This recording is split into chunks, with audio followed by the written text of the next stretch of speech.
Hey, welcome back again to Dell's Ducks this week. A little bit different show. We got a couple of players to talk to tonight, along with, as usual, head coach Sean Falzone. Welcome back, Sean. Thank you. And the Lake Delton Ice Arena manager and director of player personnel with the Dallas Ducks, Aaron Kirby. Welcome back again, Aaron. Nice seeing you again, Jimmy.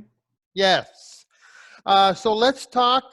Oh, I'm sorry. We have John Urgo, Thanks for having me. a defenseman from the 1920 season. He's an 0-2 from Chicago. Welcome, John, back.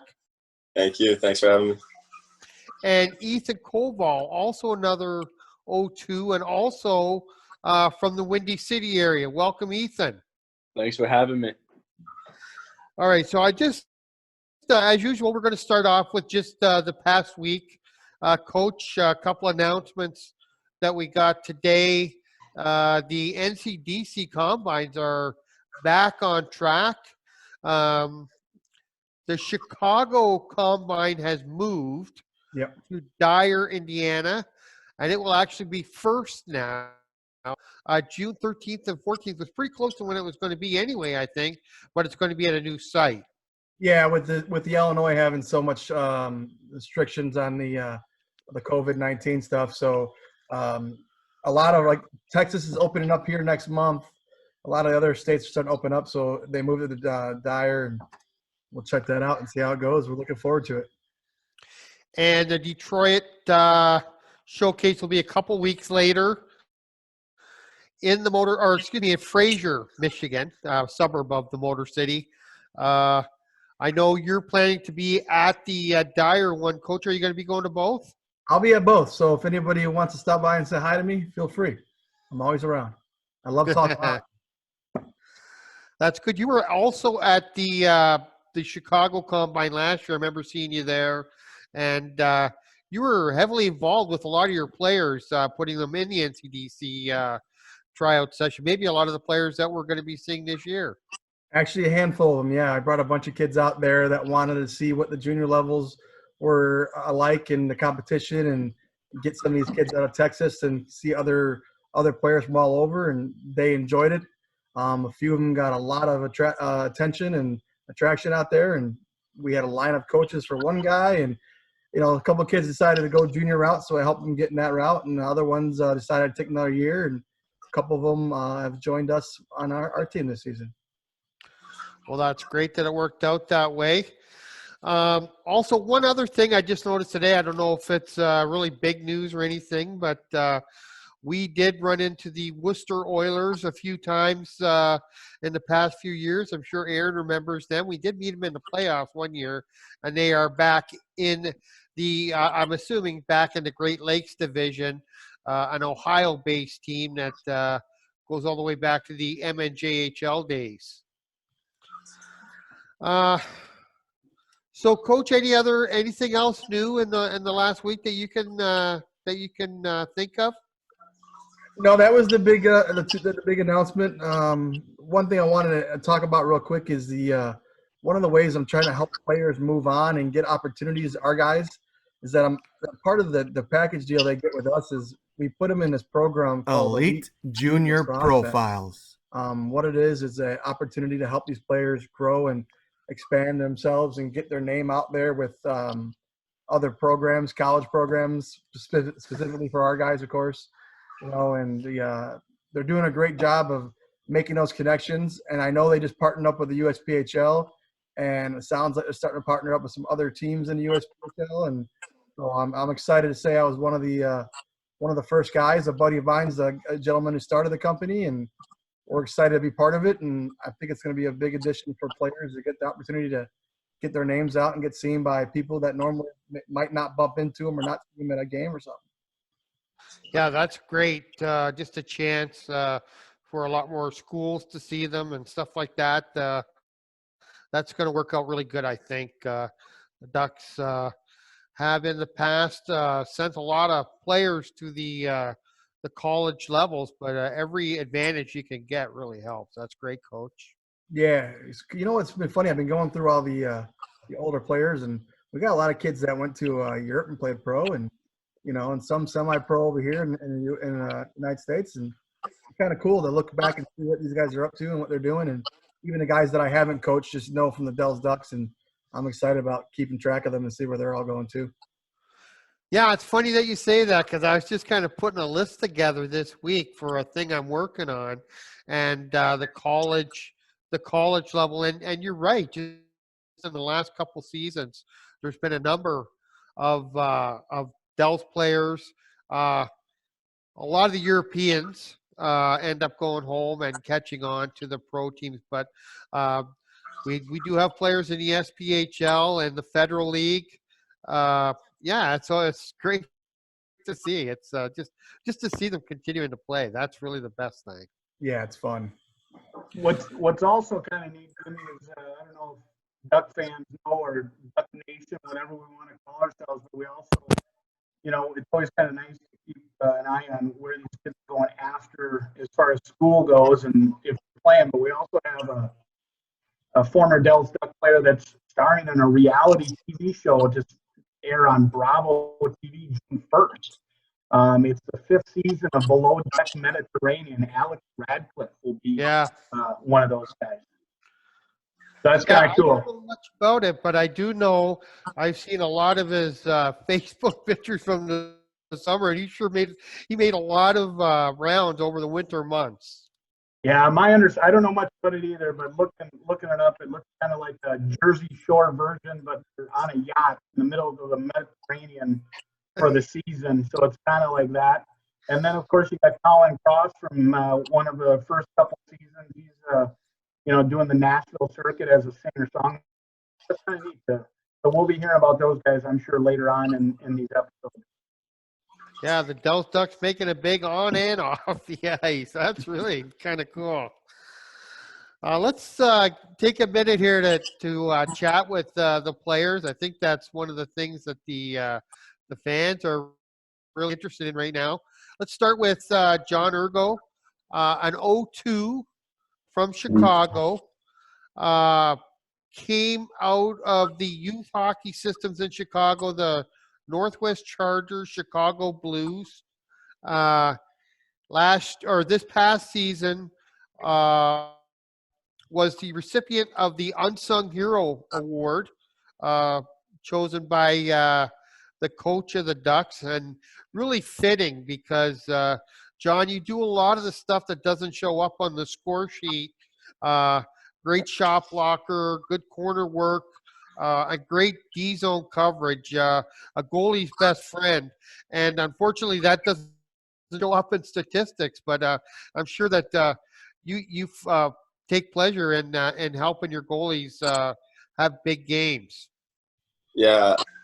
I really like to get in the right lane there when we're in a desperation, like maybe on a penalty kill or later in the game, and block the shot or get in a scrum in the corner and come out with the puck. So that was one spot last season that I really grew in, I think. You were partnered with Beckett quite often. Beckett is a guy that likes to carry the puck a little bit more, so it worked out having a guy like you with him, I think, that was responsible to stay back when needed, although you were a pretty good puck rusher in your own right as well. Yeah, I learned a lot from being paired with him, and it was a good pairing. It worked out. He was able to teach me a lot with his experience, and yeah, it was a lot of fun. And only an 0-2, but you'll be one of the few players with experience on a young team. So obviously you'll be looking for some leadership. Is that something that you're kind of looking forward to this season, John? Yeah, I'm excited to help the younger players out with whatever they need on or off the ice, and hopefully just be able to use my experience and help them. And I did notice on the questionnaire that you filled out that it sounds like you're looking to become a little bit more of an offensive threat. Is it just by spending more time on the power play and quarterbacking, or what are you hoping to do this season? Well, right now I'm working a lot on my hands and trying to make them better. So I'm hoping to just be more involved in the offensive zone overall. Right, that's awesome, Coach. This is a guy that a coach really loves to have. He's not out there trying to, get his name on the score sheet, and he spent a lot of time being responsible in his own end, and that's a pretty valuable player for you, I would think. Yeah, definitely. John is was the first returner to actually sign with us, which is awesome, exciting. With our returners this year, they're not coming back because they know me or they've been trained by us or Rhodey or anybody. They're coming back because they love the Dells area and they want to help the team grow and come back to our new program starting off here. And what we're doing is he brings in some size, he brings in a lot of strength, and it's a guy who everybody that I talked to from Dells, had some good things to say. I talked to Kirby about him and a couple other guys, and everything about John was great. So I'm excited to have him, and he's already jumped into that role where he's asking questions about getting his hands better, and we're helping him in that area. Asking questions about anything he can figure out, and we're loving it. I mean, he also taking that role with the new players coming in. So it's been a good start so far with him, and we're excited about it. And one other thing about Urgo that just adds to his value, he's money in the bank. He appeared in all 44 regular season games and both playoff games for the Ducks last season. So it's a guy that you can rely on to be ready and hopefully healthy for every game this season as well. Ethan Koval is also an O2 from the Chicago area as well. He played in 36 games this past season. Maybe a little bit more of a defensive forward, but blessed with speed and ability on the ice. He sees the ice well, and he sees himself as a playmaker. So I would assume part of your goals for this season, Ethan, too, is to hit the score sheet a little bit more often as well. Yeah, definitely. Definitely want to pick up some more goals and assists, but I mean, just overall help the team get some more wins under our belt for the season. And again, being an O2 with some experience, you're still a young player, but you'll probably be counted on for leadership and just helping a young group get ready for the grind of a season and stuff like that. You've got a little bit of experience playing at the junior level. I did notice, I think you said that the game, the jump was a little bit to get used to, and you can help the younger guys with that this year, I think. Oh, yeah, for sure. The jump was way different coming from U16 playing midget level. Juniors was way faster, way harder. But once you get settled into it, there's nothing to worry about. Has it been different this summer for you in the offseason? I understand the coaches have been in communication with the players often, and you players have been in communication with each other. Do you feel like you're going to be prepared for the season when it rolls? I know it's been tough not being able to get out and really do much in the way of practice, but it sounds like as far as bonding and just workouts, you're ahead of the game. Oh yeah, I think we'll be more than enough prepared for the season. I love how in tune everybody is. Like I personally have never been so connected with like coaches in the off season and the team for the next season. Everybody's just gelling real nicely already. All right. So are you two both fans of Chicago teams like the Cubs in the summer? Are you missing them? Nah, I'm all Pittsburgh everything.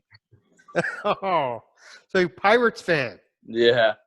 What about you, Urgo? Yeah, I'm a Cubs fan, so I'm just missing sports in general. Really, nothing to watch. Yeah, hopefully things start to come back a little bit soon. I know NASCAR is coming back this weekend. Hopefully that's the start of more sports getting out in the open, and obviously our NCDC camp in a couple weeks as well. So it'll be nice to get on the ice, I'm sure. Yeah, Yeah. for sure. Well, there's a lot of things. A lot of these states are starting to open up the rinks now. Here in Texas, we opened up, I think June 8th, they opened up the facilities completely, or June 5th. And then they start doing the high school league again and like 2 weeks later. So starting to grow back and get back to things going to somewhat of a normal. But we're excited about all that. And just on Ethan real quick, Ethan was the second player to sign from us as being a returner. And, we're excited to have him too. And what he touched on, watching these guys talk so far, we do, like I said before, we do a group me app, and we do from group me. It's my way of being able to get a hold of everybody at one time, and all the coaches that is. And it's been great to be able to get everyone's opinion on. For instance, when the jerseys first came out, the players got to see them first. The third jersey got announced. It hasn't been opened up to the public yet, but it went to the players first, and I get all their input about what they like, and we're trying to get them involved as much as we can. That way, they know us ahead of time. I know it's not easy jumping in with new coaches and seeing how the season takes off, especially at the junior level. But this way, they get the opportunity to get to know us a little better. And at the same time, with the players talking to each other, it seems that people are at least communicating with the guys as much as I can see, anyways. Starting to communicate with each other more, and it's pretty cool. It's pretty neat to start off that way. And I think we'll have that. Like Ethan said, we'll have that team bonding a little bit earlier than most of the programs, which is exciting. And Kirby, obviously you are sitting at the ice arena right now. Anything new on the summer goings on there? Well, right now, due to the pandemic, obviously, the remodel that we were very excited about is still on hold. No new information yet this week. I do have a meeting tomorrow at 11 with some HVAC guys to kind of get an idea of, how our system is sitting if the remodel doesn't go through. So right now, anticipation is, I'm not going to hold my breath. I think we're going to probably at least start off, where we were, this winter, and hopefully as things start, opening up and moving forward, and it doesn't seem so much of a risk to put money in by the city. Hopefully things will start coming online, in phases. That's my goal. Hopefully start phasing stuff in. But, Ethan and John, unfortunately, as they were and we were all fall and winter, we're excited about what was to come in the locker room and the whole new layout of the rink. Unfortunately, we're going to have to just kind of sit back and wait. Awesome. Well, I have to say it's kind of nice to see the players. It makes things seem a little bit more real. We're getting closer and closer to the season. I don't know if you two are planning on stopping in at the NCDC camp. If you do, I hope to get a chance to say hi to you. Work hard, and let's keep moving forward for the 2021 season. And thanks again for stopping in today, both of you. Yeah, thank you. Thank you for having me. Hey, so before we end here real quick, just want to do a quick shout out. We have a sponsor, Raze Energy drinks came through, and they made me one of their ambassadors, and I'm excited to have them. They're energy drink with no sugar, good for the mind and get the body and get going. So we're excited to have them be part of our system here, and look forward to see what other sponsors, other people we can get involved with our program. So we're excited about all that. Oh, that's great to have a new sponsor, a national sponsor by the sounds of it. That's that should work out really good. All right, guys. Well, thank you very much again for your time this week. We try to do these things every Monday. They usually make it to our various Facebook pages and things by Tuesday or Wednesday. Thanks again. Hopefully next week we'll have some other interesting people to talk with, and we're inching closer to the new season. Thanks again, guys. Thank you.